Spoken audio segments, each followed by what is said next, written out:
Pessoal, bom dia. A gente vai hoje dar continuidade ao curso Memória e Diferença, curso oferecido enquanto uma disciplina optativa do programa de pós-graduação em Memória Social para a linha de pesquisa Memória, Subjetividade e Criação. Uma aula para mestrandos, doutorandos e ouvintes. Essa já é a terceira aula. A gente teve uma primeira aula na qual foi apresentado o programa do curso, em linhas gerais. Semana passada eu trouxe o Walter Ives, para o Walter Ives fazer um percurso filosófico sobre a questão da identidade e da diferença.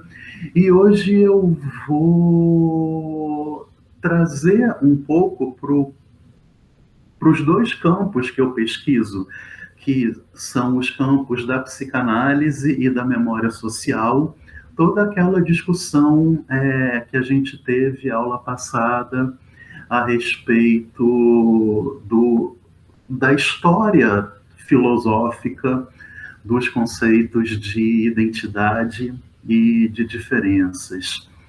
Só para relembrar um pouco, qual é a proposta desse curso? A proposta desse curso é tentar analisar como que os mais diversos sujeitos ou os mais diversos grupos podem ser pensados pelo viés da diferença. Como que ficaria uma análise subjetiva ou uma análise de um determinado grupo social se, ao invés de focalizar a dimensão da identidade, a gente focalizasse a dimensão das diferenças?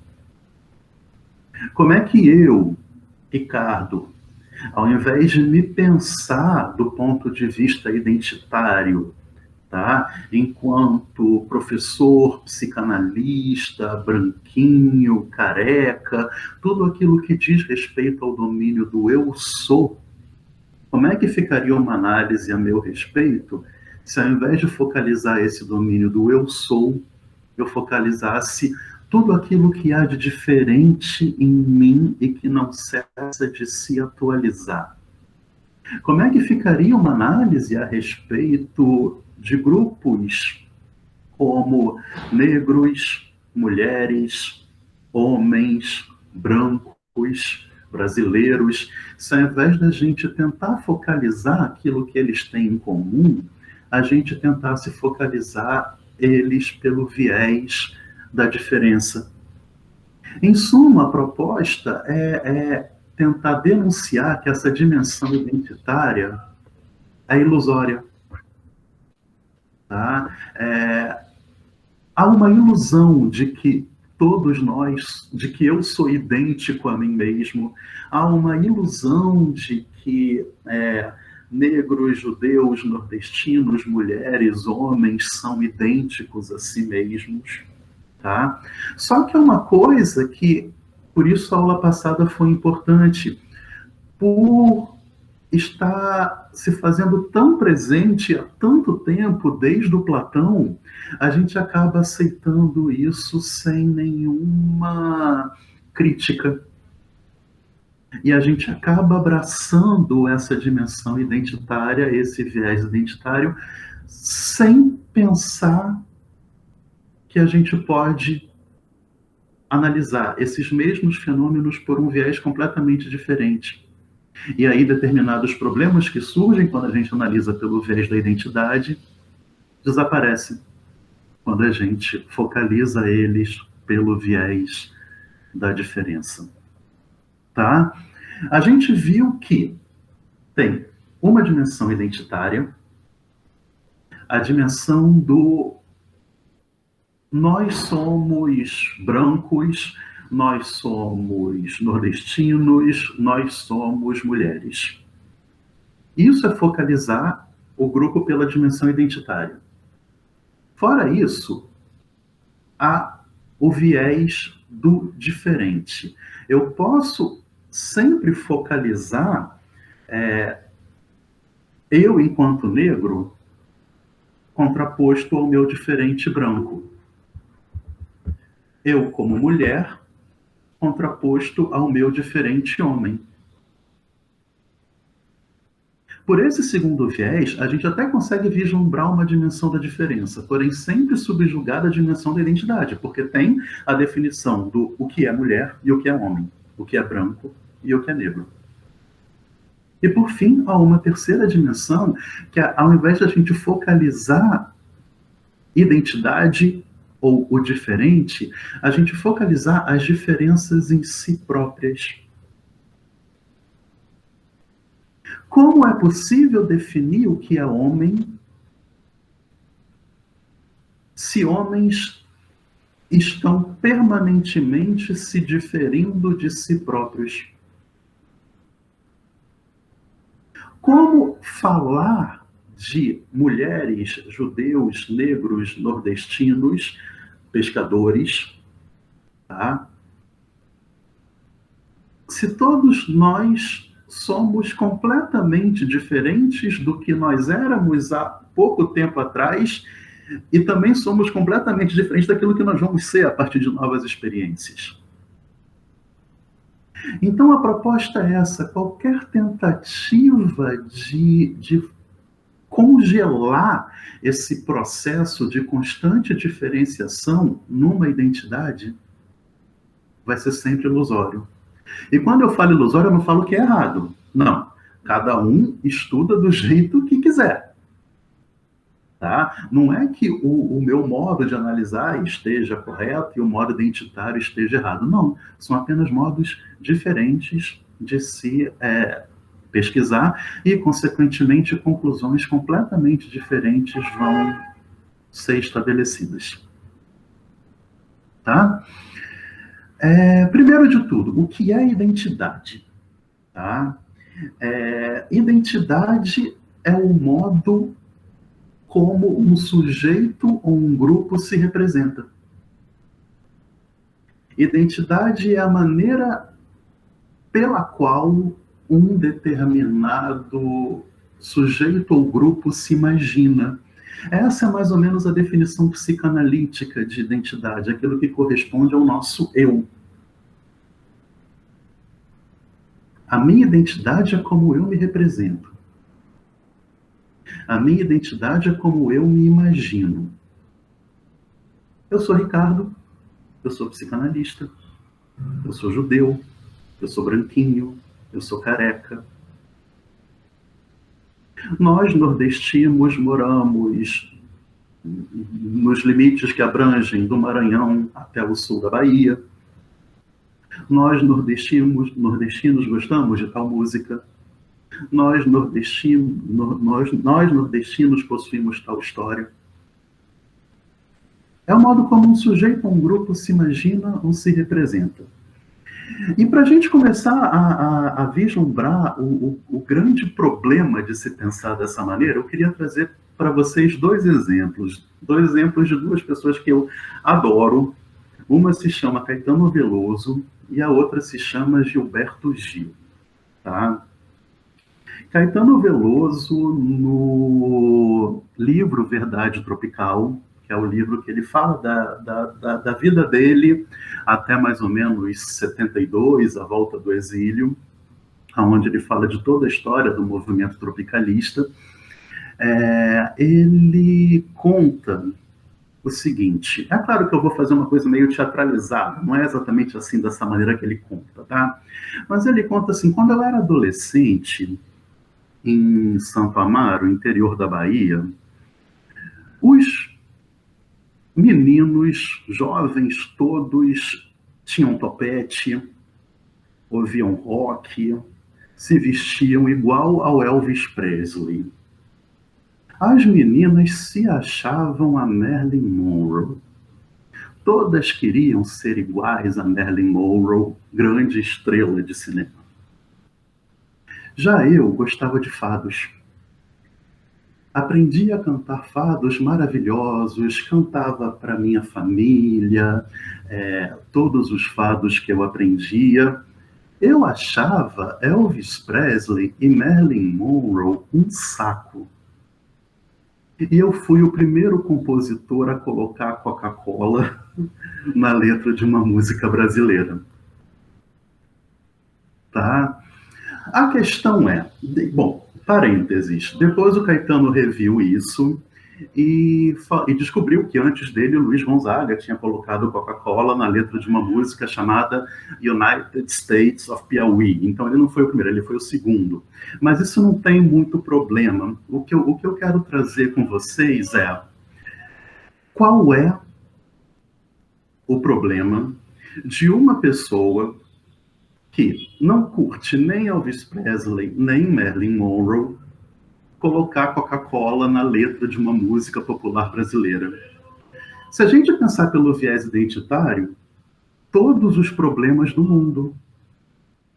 Ora, é completamente incoerente. Tá? Alguém que não curte o imperialismo colocar a Coca-Cola na letra de uma música. Mas e se a gente pensar pelo viés da diferença?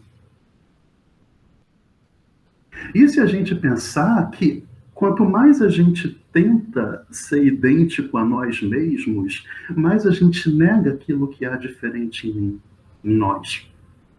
Se a gente focalizar a dimensão do quanto que o Caetano é diferente de si mesmo, não tem problema nenhum. Alguém não curtia Elvis Presley, nem curtia Marilyn Monroe, ia não curtir naquela maneira Caetano de não curtir. Tá? Ele curtia não curtindo, tá? E colocou Coca-Cola na letra de uma música. O outro é o Gil. O Gil fez ainda pior, tá? Se teve alguém que colocou guitarra na música popular brasileira, uma afronta, tá? Total. A música brasileira, aquele sambinha, aquela bossa nova, aí chega alguém colocando guitarra berrando. Esse alguém foi o Gilberto Gil. Tá?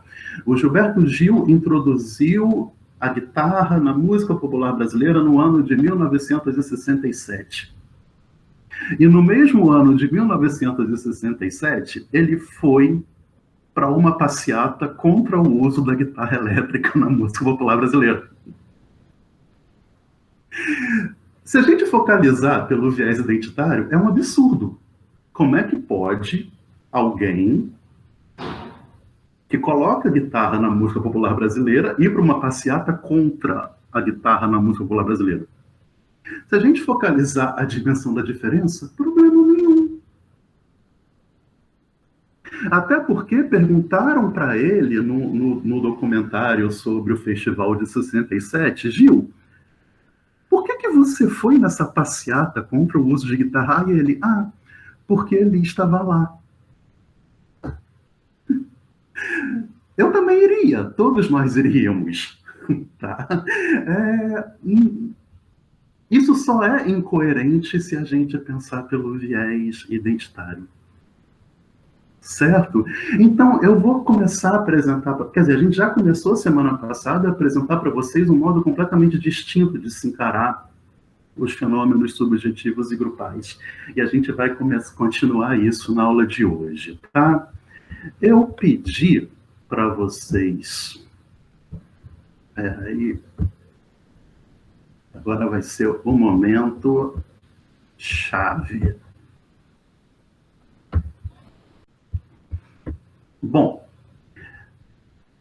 e para a gente pensar essa questão, eu sugeri para vocês 3 leituras.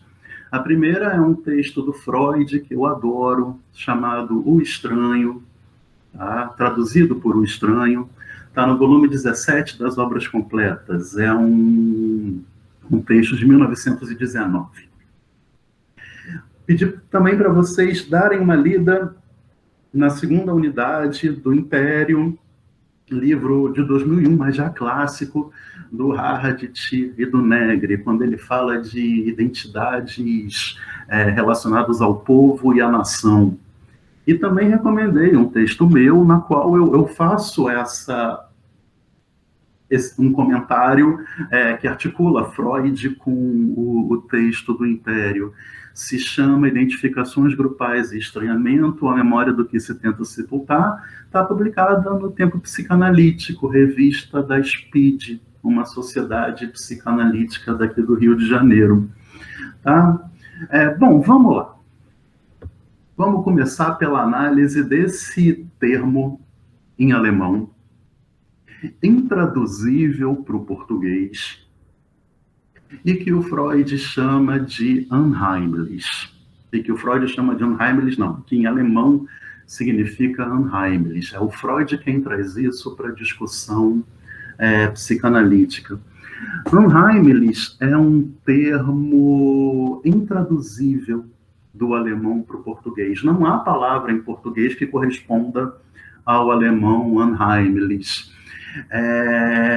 De modo que unheimlich, ao mesmo tempo, significa aquilo que me é estranho, aquilo que me é familiar e aquilo que me é inquietante. É um paradoxo. É aquilo que ao mesmo tempo me é estranho, mas me é familiar, e também aquilo que me é inquietante. Há coisas em nós que são estranhas, familiares e inquietantes. Por exemplo, se a gente pensar na sensibilidade de um cara que se diz machão. Ele se identifica como machão. Essa é a identidade dele. Esse é o modo como ele se imagina. Esse é o modo como ele se representa. E, no entanto, a sensibilidade que ele possui é estranha a ele, porque, afinal de contas, ele é um machão. A sensibilidade dele é familiar a ele, porque é ele quem é sensível. E é inquietante, não cessa de perturbar. Quanto mais ele se afirma machão, mais vem a vontade de chorar, por exemplo, nos momentos mais esdrúxulos possíveis, tá? Mais vem a vontade de chorar quando alguém briga com ele, mais vem a vontade de espernear. E machão, quando chora, não chora, esperneia, tá? É sinistro a parada. Teve um exemplo que eu sempre gosto de falar, porque eu acho que é bem ilustrativo em relação a isso. Eu um dia estava voltando de ônibus da cidade de Campos dos Goytacazes. É uma cidade do norte fluminense, fica umas 5 horas de viagem de ônibus daqui do Rio. É uma viagem longa, uma viagem cansativa, chata. De modo que eu, sabendo de tudo isso, eu comprei, séculos antes, um bilhete para eu sentar na janela, porque era só assim que eu ia conseguir aguentar a viagem. E aí eu estou no ônibus, né? O ônibus está parado ainda na rodoviária de Campos. Aí chega um casal de velhinhos, cheios de apetrechos religiosos, né? Todos com cara de bonzinhos, tudo isso. E aí ele senta do meu lado. Ele tinha comprado o bilhete para sentar do meu lado e a esposa comprou o bilhete para sentar depois do corredor. Estava na janela. Eu, do meu lado velhinho, o corredor, e a esposa dele. Eles iam ficar juntos a viagem inteira, né? Podiam ficar conversando, tudo isso. E aí o senhor virou para mim e falou assim: meu senhor, será que o senhor podia ceder o seu lugar para minha senhora? Aí eu falei assim: olha, não, porque eu quero ficar na janela, vai ser uma viagem longa, acho que eu não vou ceder, não. Aí ele olhou para mim e falou: tá, Deus te abençoe. O que isso significa? Eu sinto que ele me xingou, tá? Deus te abençoe pode ser um xingamento, tá? E o que isso ilustra, tá? O que isso tem a ver com o Freud? Isso tem a ver com uma pessoa, ela, para se representar como boazinha, como boa samaritana, como sorridente para todo mundo, ela só pode fazer isso negando, deixando de lado toda a maldade que ela tem. E essa maldade vai se constituir enquanto um Heimlich, enquanto estranha. Ele não é mau, ele é bom. Ele é muito bom. Como familiar, é ele que é mau.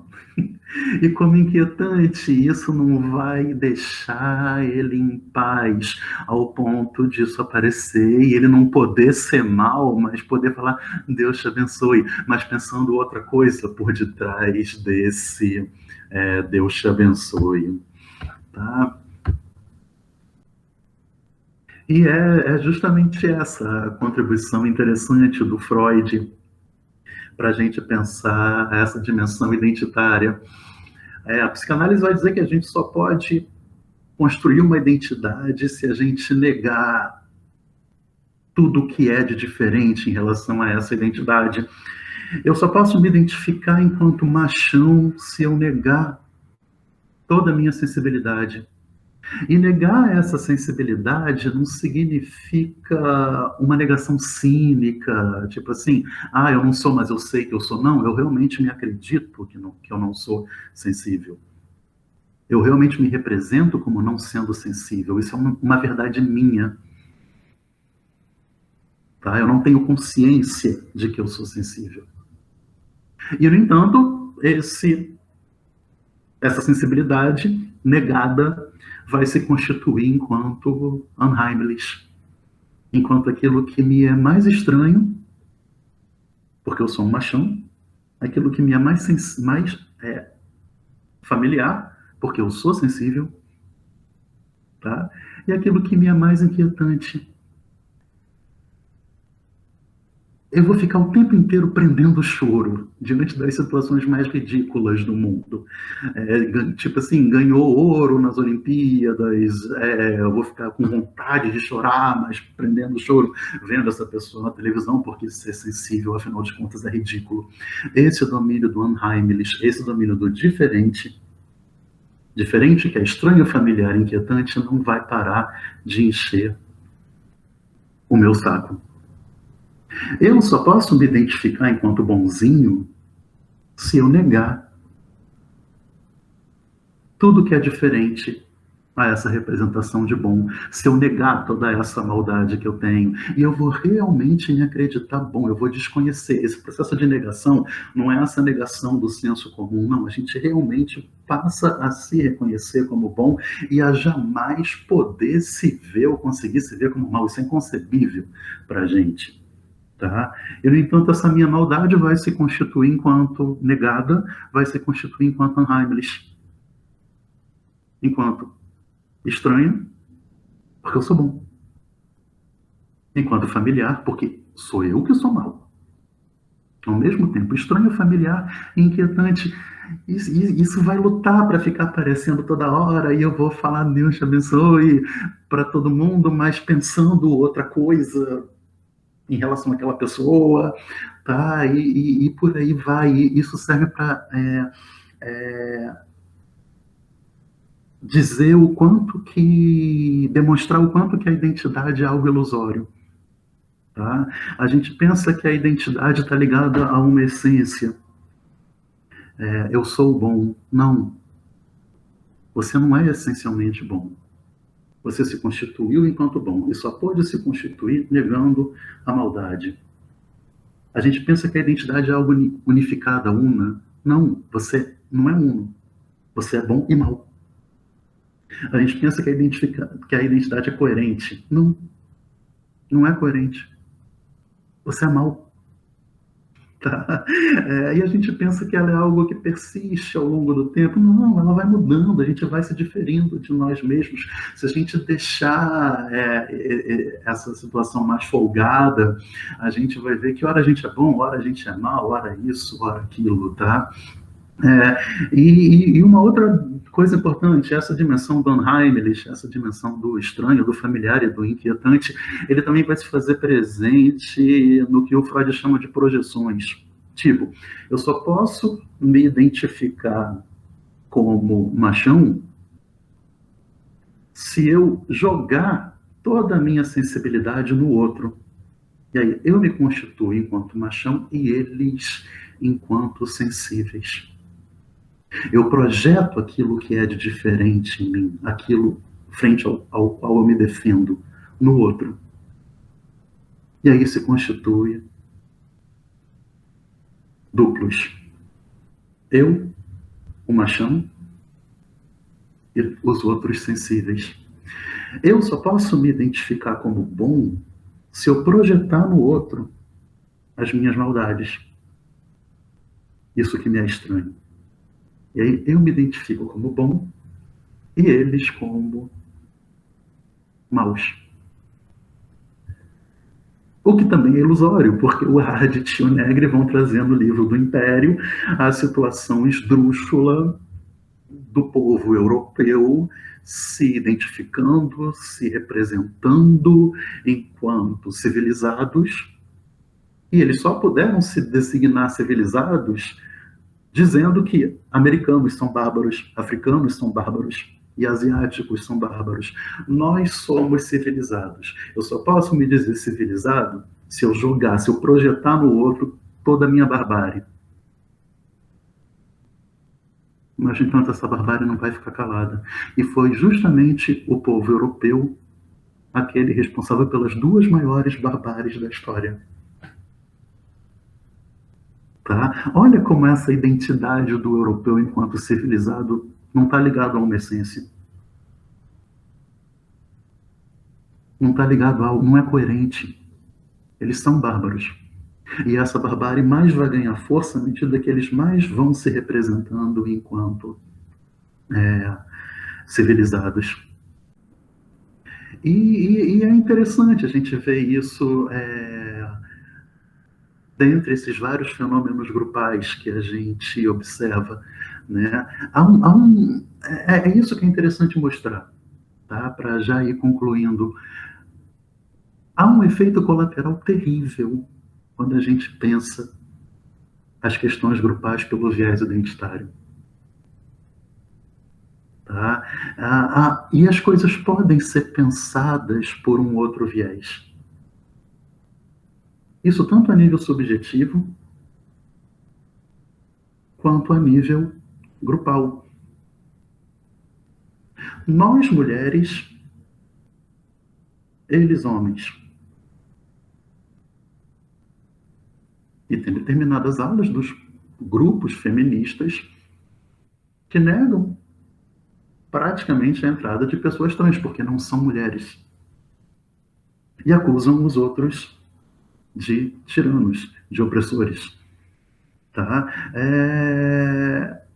Isso desaparece quando a gente, ao invés de focalizar a dimensão identitária, a gente tenta analisar os fenômenos pelo viés das diferenças e não da diferença, porque a diferença não é uma só. As diferenças são plurais, são infinitas. Tá? E se a gente retornar ao machão, qual é o problema do machão ser sensível? Todos. Se a gente focalizar a identidade, nenhum. Se a gente focalizar a diferença. Qual o problema do cara todo bonzinho falar Deus te abençoe? Todos. Se a gente focalizar a dimensão identitária. Nenhum. Se a gente focalizar a dimensão das diferenças. Qual o problema do Caetano não gostar da Marilyn Monroe e do Elvis Presley e colocar o símbolo máximo do imperialismo americano na música, na letra de Alegria, Alegria? Inclusive o primeiro sucesso dele. Todos. Se a gente focalizar pelo viés da diferença. Nenhum da identidade. Nenhum se a gente focalizar pelo viés da diferença. Qual o problema do Gil introduzir guitarra elétrica na música brasileira e ir na passeata contra o uso de guitarra elétrica na música brasileira? Todos, se a gente pensar pelo viés identitário, e nenhum se a gente pensar pelo viés da diferença. Não estou dizendo que problemas não surjam daí não, tá? Mas com certeza desses efeitos colaterais a gente fica livre. É uma aposta, tá? É uma aposta para a gente pensar as coisas por um outro viés, para a gente pensar as coisas por um outro prisma, tá? É isso que eu tinha para dizer para vocês. Obrigado.